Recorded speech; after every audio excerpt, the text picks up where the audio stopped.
ruddy face. Great chieftain of the pattern race, Abundama ye take your place. Pinch, tripe, or thin.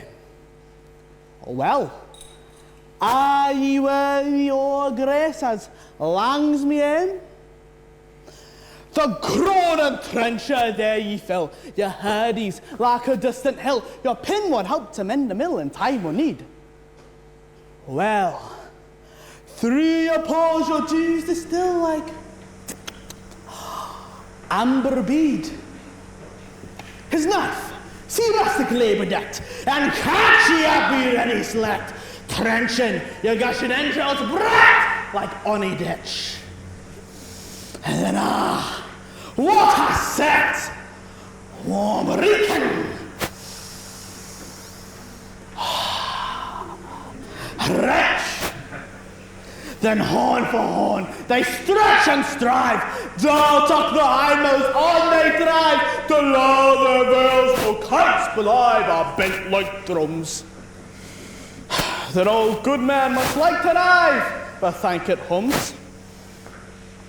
Is there that all his French ragout en Lyon that was to sous au fracassé one day spew? We perfect scorner looks down with sneering, scornful view on sick of dinner. Poor devil, same all his trash, it's feckless as a withered rash, his spin no shank, a good whiplash. His knave, a knit, through bloody flood or field to dash. Ah, how unfit! But mark, the rustic Haggis fair, the trembling earth resounds his tread. Clap in his woolly knave, a blade he'll make it whistle.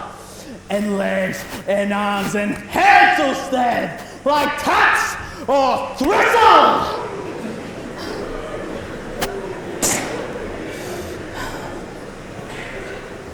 Your pass will make mankind your care, and dish him out in their bill of fare. No Scotland wants their stinking wear that jocks and luggies.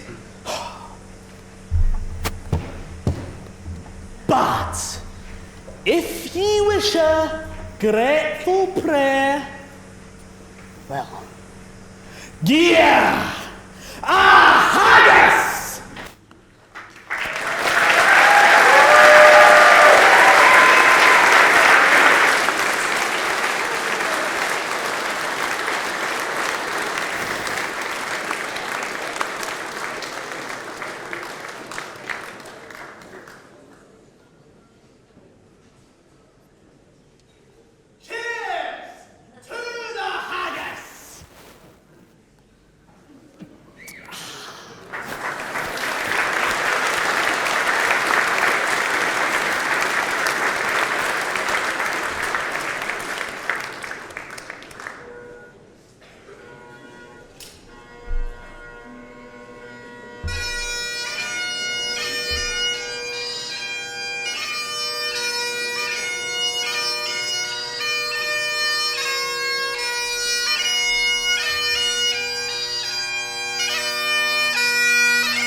Thank you, Matthew, for that very special performance of the address to the Haggis. Let's give him another round of applause.